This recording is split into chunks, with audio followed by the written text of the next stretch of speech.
To be fucking joking. I'm getting my nails done, and my mom calls the store because I have to be home by 5 to watch her kids because she has a work event. I'm 17 and I have to come home to take care of her kids. I've taken care of them Wednesday, Thursday, Friday. Today's Friday, and then I'm taking care of them, waking up at 9 in the morning on prom day to take care of them. I'm 17. Me being born was not a social contract to me taking care of your kids anytime. I paid $118 for unfinished nails. Like, I'm 17. If I wanted kids, I would have pushed one out of my vagina by now. What if I just say no to taking care of kids? They're not my kids. Find a babysitter. I can't fucking do this anymore. Like, I couldn't even get my prom nails done. Because I'm always watching the kids. They're always going out. I haven't hung out with anyone in maybe 2 months. Like, because every night I'm watching the kids. So, let's get into it. Now, when I read through the comments, a lot of people was like, you're entitled, this girl is crying, she's spoiled, whatever the case may be. That may all be true, all of the above. However, with me having 4 children, my first one at 16, for some reason, I guess maybe because I was the baby, my mother didn't make my brothers watch me a lot. I don't recall that.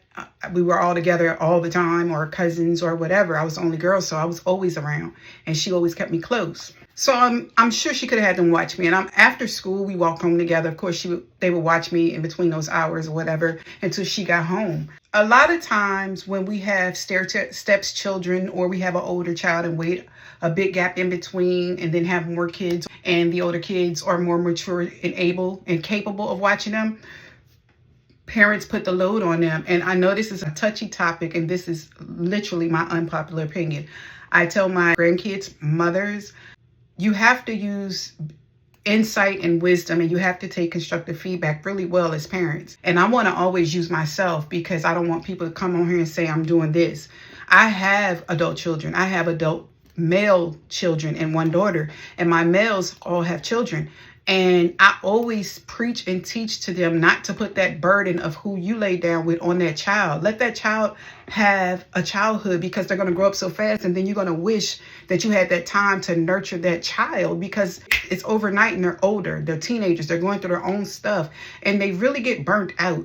And as a nanu, which is what my grandkids call me, I have those conversations, in particularly with one of my grandsons, and he told me about how he was burnt out, but he felt that was his obligation to watch his siblings and so forth. I've had family and friends talk about the same issues in their household, and the older one getting in trouble because they talking back, they getting disrespectful about watching their younger siblings. And then my friends are telling me, who she thinks she is, or who he think he is. I pay rent here. He do what I say. Do we do what they say when we lay down with any and everybody and have all these babies that we not equipped or prepared to have proper care for? What if they weren't there?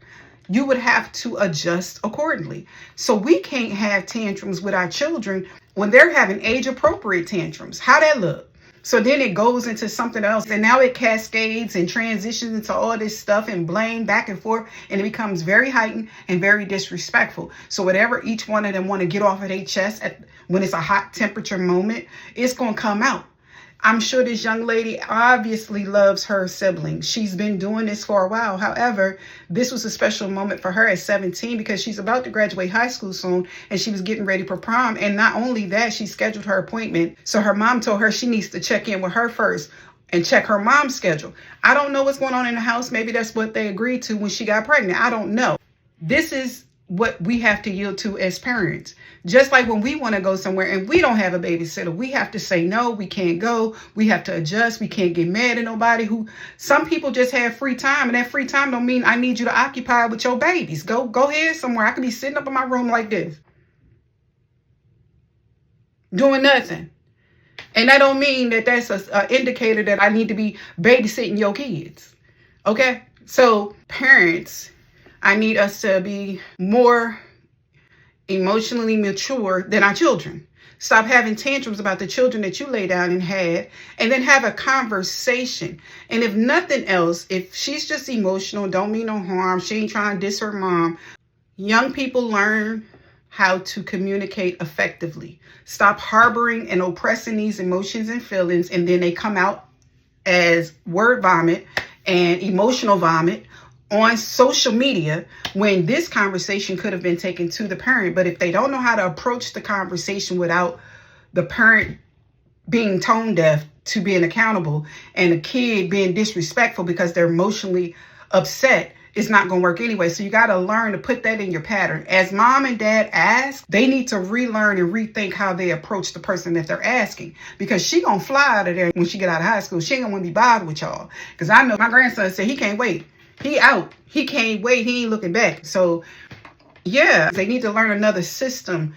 So not only do the daughter need to figure out how to communicate with them, but the parents really lead the ship. They need to say, we need to respect her schedule, X, Y, and Z. How are we going to approach her? See what she got planned this week. How are we going to go around that so she won't feel burdened and feel like part of her young teenhood and pre-adulthood is compromised and sacrificed by watching her siblings. Yes, we all pitch in. It takes a village, but you can't force people in the village. You don't make plans like you got a babysitter because somebody else live in your house. Because child, if you try and leave all the time and don't want me bothered with your kids, and you got to go and you making plans like you solo dolo after you gave birth, what makes you think the person that didn't give birth don't want to be bothered with your kids sometime? They like them, they run around, and all that there in the third. But honey, they be like, when they leaving, I'm finna go in my room, close the door. Child, because it's their prerogative. That's what they can do. That's their freedom. And now if it was tables was flipped and she had a baby early, ain't the parents always like, you better not have no baby, you ain't got no living babysitter? Well, we got that quick on our tongue, because honey, we already know they think we sitting at home trying to babysit. We trying to be grandma and grandpa fly. Like what?